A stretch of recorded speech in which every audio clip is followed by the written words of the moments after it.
Hi, Leonie. Thanks for joining me today. I'm really excited to talk to you about our upcoming conference. So thanks for being here. Thanks for having me. I'm really excited about the conference and I feel very privileged to get to participate. Well, it's going to be great to be able to do something in person, finally.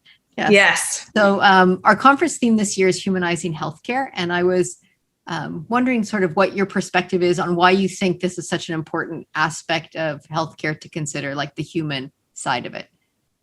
Well, especially as a palliative care physician, I think the foundations of healthcare are addressing wellness and holistic person-centered care. So taking into account all those aspects of what makes us a human being. So your psychological, emotional, spiritual, physical, existential aspects. And so bringing that back to the center of healthcare, I think it's more than overdue.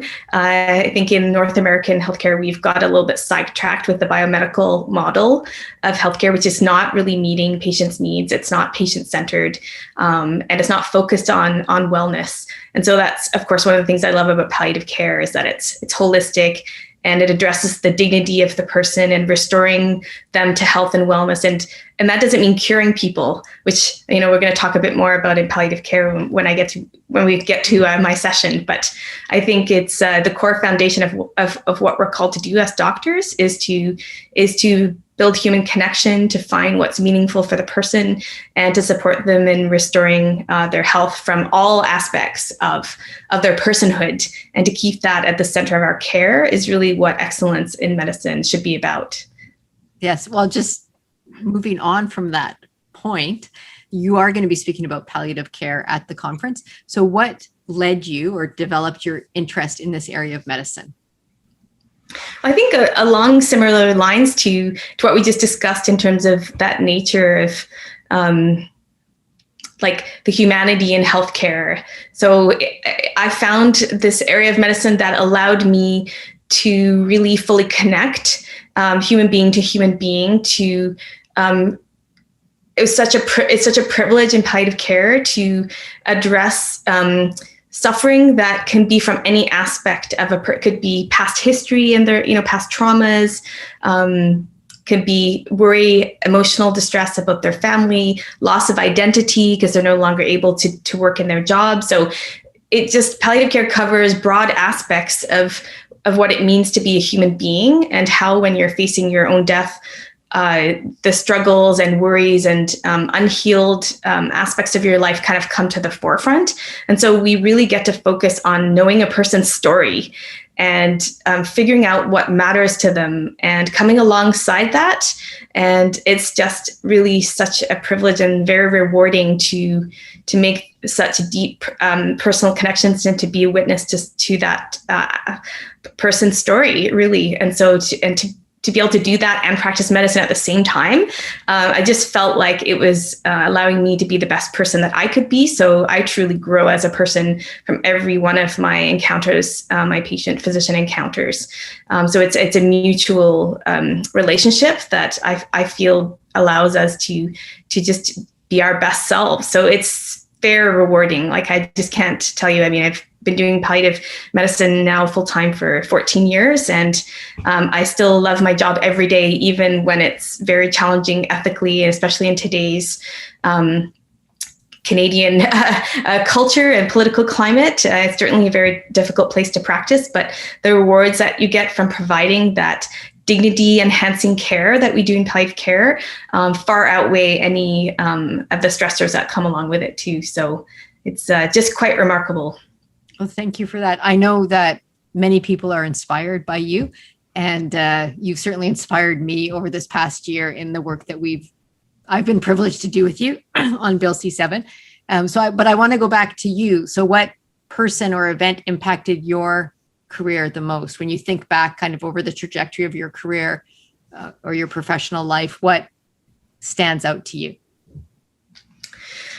Well, gosh, I mean, the patient encounters that I have just every single day, really, as I've spoken about, just motivate me to keep going. But I would say that having the opportunity to have personal conversations and share stories with someone I would consider my mentor, but I'm not sure he would know that. But from all the reading that I do around his work, is Dr. Belfer Mount.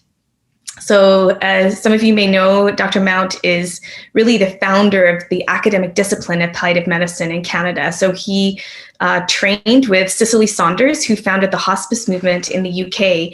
And then he brought that back and also did additional training with Elizabeth Kubler-Ross and really got into grief and bereavement and brought that all back to create like a holistic person-centered care at McGill and created the first academic program. And he really set, the stage for how we need to grow as an academic discipline and find better evidence and treatments for person-centered care.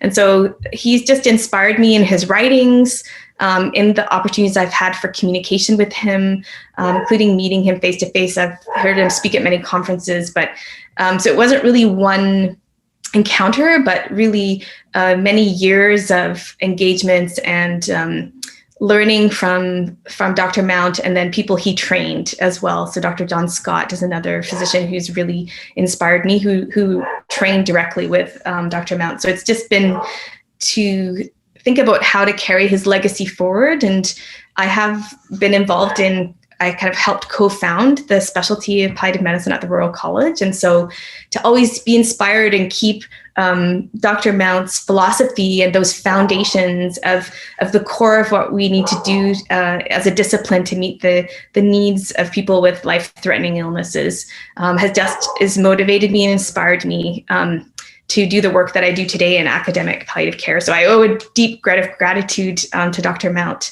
to be able to contribute to palliative care in Canada, mostly because of his inspiration. Okay, thank you. So just one final question before we wrap up. So usually we give away a book at the end of the talk. So whoever is most, engaged, ask the most questions, whatever. So I would like you to suggest a book. So what's your favorite book and why is it your favorite book? Yeah, so I actually have a new favorite book. So it's actually Dr. Belfer Mount's autobiography. Okay. It just came out in May. It's called 10,000 Crossroads, The Path as I Remember It. And it is his life story from his early childhood through till 2020, when he finished writing the book, including his own personal struggles with cancer and coming to terms with a life-threatening illness as a palliative care professional.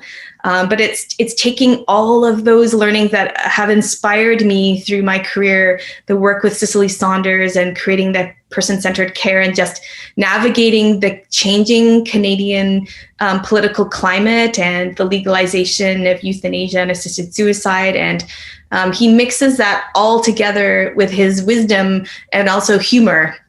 And so it's probably a book I'm going to reread, but there's just so many lessons and so many inspirations in there. And I just would love to pass that on to some lucky winner at the conference. Okay. Well, and then after that, I would love to have a chat with the person who wins the book. Okay. Well, so they get a special thing. They get not only the book, but they get a guaranteed conversation with me about the very good. Well, that's excellent. Okay. Yeah. Well, someone's going to be very lucky. Okay. Well, so thank you very much for spending the time with me today, and I will let you get back to your busy schedule. Thanks so much, Nicole. I appreciate it.